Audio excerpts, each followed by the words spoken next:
आज की इस रोमांचक कहानी में आप सभी का स्वागत है। 5 वर्ष पहले मैं अपनी बड़ी मामी के घर स्टील सिटी बोकारो गया था। सीखा दीदी से मैं बहुत प्रभावित हुआ था। सीखा दीदी 2 बहन और एक भाई हैं। भैया बोर में नेटवर्किंग इंजीनियर हैं। सीखा से बड़ी संगीता दीदी की शादी 2 वर्ष पहले हो गई थी। घर में मामा मामी और सीखा दीदी ही थे। मैं 4 दिनों तक बुखारो में रहा। इस बीच हम दोनों एक दूसरे से बहुत घुल मिल गए।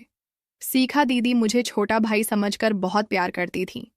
कभी कभी मुझे गले से लगा लेती तो मेरी शारीरिक इच्छा जागृत होने लगती।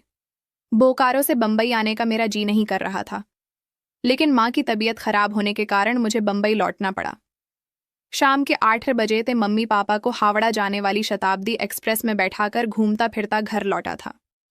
सोच रहा था कि रात को किसी होटल में खाना खा लूंगा। आज देर रात तक पढ़ूंगा। कल यूपीएसएससी का परीक्षा होने वाली थी। इस बार मेरी तैयारी अच्छी थी। पिछली बार चूक गया था, लेकिन इस बार मैं परीक्षा निकाल लूंगा। मुझे पूरा विश्वास था। तभी दरवाजे पर किसी ने दस्तक दी। मैंने दरवाजा खोला तो बोकारो वाले बड़े मामा जी और सीखा दीदी दरवाजे पर खड़े मिले। दोनों अंदर आए। मामा जी सोफे पर बैठे बैठे एक सांस में पूरी बात बता दिए कि कल यूपीएसएससी की परीक्षा सीखा को देनी है। छुट्टी नहीं है, आज ही बोकारो लौटना है। सीखा का सेंटर मारवाड़ी कॉलेज में है, तुम परीक्षा दिलवा देना। तब मैंने मामा जी को बताया कि मेरा भी सेंटर वहीं है। मामा जी, इसलिए कोई परेशानी की बात नहीं है, हम दोनों चले जाएंगे। पर आप आज रुकिए, ऐसी कौन सी इमरजेंसी है कि आप आज ही लौटना चाहते हैं? तो मामा जी ने बताया कि केंद्र सरकार का एक डेलीगेशन आने वाला है, इसलिए किसी को छुट्टी नहीं दी जा रही है। कल सुबह 8 बजे से ही ड्यूटी है। मामा जी ने पूछा कि पापा मम्मी दिखाई नहीं पड़ रहे हैं, तो मैंने उन्हें बताया कि बड़े भैया जो कोलकाता में रहते हैं, उनकी तबीयत खराब है। उनका फ़ोन आया था, उन्हीं की देखने के लिए मम्मी पापा शताब्दी एक्सप्रेस से कोलकाता गए हैं। मैं अभी तुरंत उनको बम्बई स्टेशन पर छोड़कर आ रहा हूँ। सीखा दीदी चाय बनाने के लिए किचन में चली गई। हम लोगों ने एक साथ चाय पी। बोकारो जाने वाली ट्रेन शाम 8:15 पर थी। शाम को 5 बजे थे। मामा जी को बम्बई रेलवे स्टेशन पहुंचने के लिए निकलना पड़ा। मैं सीखा दीदी से पूछा कि दीदी खाना बनाइएगा या होटल से लेते आए। दीदी ने कहा, लेते आना। खाना बनाने का मन नहीं कर रहा है, आज गर्मी भी बहुत है। मेरा नाम राजन है। मैं 28 वर्ष का हूँ। बम्बई के कांटा टोली मोहल्ले में रहता हूँ। पापा का बनवाया हुआ मकान है। मेरे बड़े भैया कोलकाता में एक बीमा कंपनी में कानूनी सलाहकार हैं। मैं पिछले 3 वर्षों से विभिन्न प्रतियोगिता परीक्षाओं की तैयारी करता आ रहा हूँ। पेपर लीक होने की वजह से अभी तक बेरोजगार हूँ, अन्यथा कहीं ना कहीं नियुक्ति हो ही गया होता।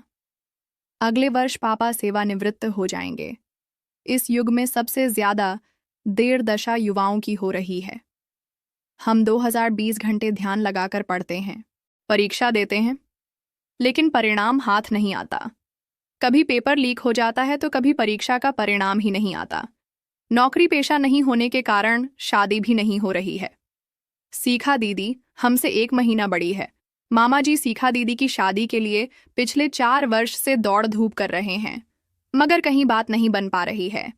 एक सही वक्त पर शादी भी होना जरूरी है। सीखा दीदी बहुत सुंदर और आकर्षक है। वह सुंदर नए नक्श और सुडोल शरीर की मल्लिका है। उनके दोनों यौवन एक साइज के गोल आकार में हैं, जो बहुत ही आकर्षित लगते हैं। मेरी उंगलियां उन पर टहलने के लिए ललायत रहती हैं। सीखा दीदी का रंग बिल्कुल दिए की लौ जैसा है। ऐसी बातें सोचता हुआ मैं घर आ गया। मैं होटल से खाना लेना भूल ही गया। जैसे ही मैं घर पहुंचा, मुझे याद आया। फिर मैं तुरंत खाना लाने के लिए घर से निकलने लगा, तो दीदी पूछने लगे कि अब कहाँ जा रहे हो। मैंने कहा खाना लाने। तो दीदी ने कहा चावल बना लेते हैं, तुम मटन ले आओ। मटन की दुकान घर से थोड़ी ही दूरी पर थी। थोड़ी देर में मैं मटन ले आया। दीदी मटन पकाने में बिजी हो गई। लगभग शाम 8 बज चुके थे। मैं फ्रेश होकर पढ़ने बैठ गया, मगर पढ़ने में मन नहीं लग रहा था। 10 बजे दीदी खाने के लिए डाइनिंग टेबल पर बुलाई। खाना खाने के बाद दीदी किचन में बर्तन धोने चली गई और मैं अपने कमरे में आकर पढ़ने बैठ गया। कुछ विषय में मेरा पास डाउट है, जिसका निवारण कर लेना चाहता था।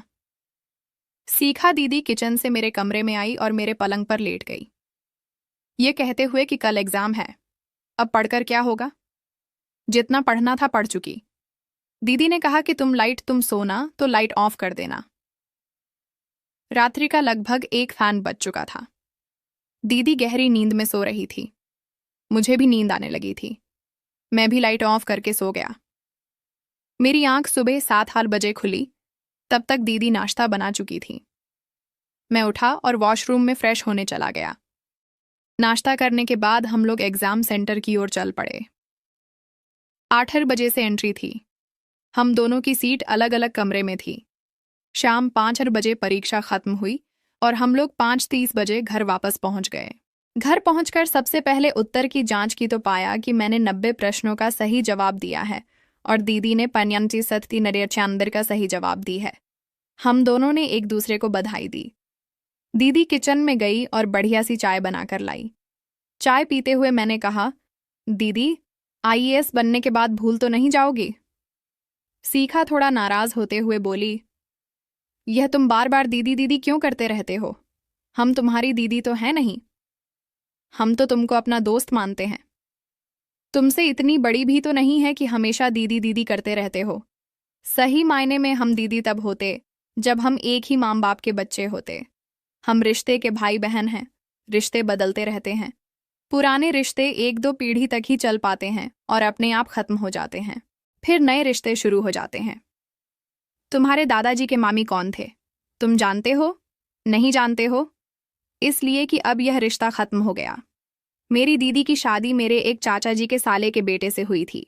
अब बताओ, अगर रिश्ता जोड़ेंगे तो पाएंगे कि मेरे जीजा जी तो मेरे भाई ही हुए। राज न हम दोनों एक ही उम्र के हैं, इसलिए मैं तुम्हें अपना दोस्त मानती हूँ।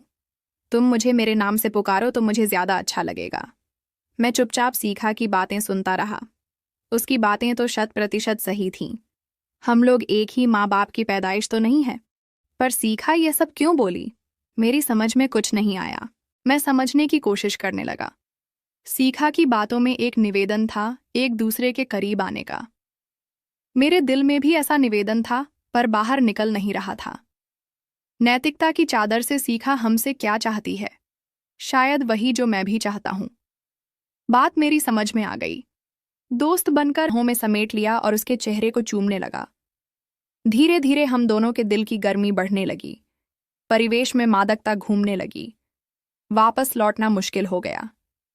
जैसे तैसे बिना प्लानिंग के हम दोनों क्लोज हो गए। सच कहूं तो संतुष्टि नहीं मिली। बस एक स्तर तक पहुंच ही नहीं पाया, लेकिन हम दोनों एक नए रास्ते पर चल पड़े थे। रात अभी पूरी बाकी थी।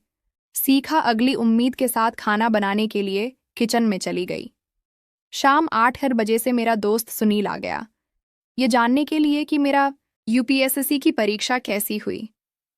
थोड़ी ही देर में सुनील जाने के लिए उठा तो मैं भी उसके साथ बाहर निकल आया। मैं गुब्बारा खरीदना चाहता था, लेकिन मेरी हिम्मत नहीं हो रही थी। बहुत साहस जुटाकर एक केमिस्ट की दुकान पर गया। गुब्बारे खरीदे और गुब्बारे के साथ जब मैं घर में दाखिल हुआ तो सीखा मेरा इंतजार कर रही थी। जब सीखा को गुब्बारे का डब्बा दिखाया तो वह जोर से हंसते हुए बोली, यार अब तुम समझदार हो गए हो। खाना खाते पीते 11 बज गए। सीखा बर्तन धोने किचन में चली गई। मैं टीवी देखने लगा, मगर मेरा ध्यान तो कहीं और ही था। किचन से निकलकर सीखा भी टीवी देखने बैठ गई। सुबह 12:30 बज चुका था। हम लोग बेडरूम में आ चुके थे। हम दोनों ने एक दूसरे को पहले प्राकृतिक अवस्था में लाया। सीखा की काया से शीतल चांदनी सी मादक चमक निकल रही थी। मादकता से सर्वभोर हो रहा था।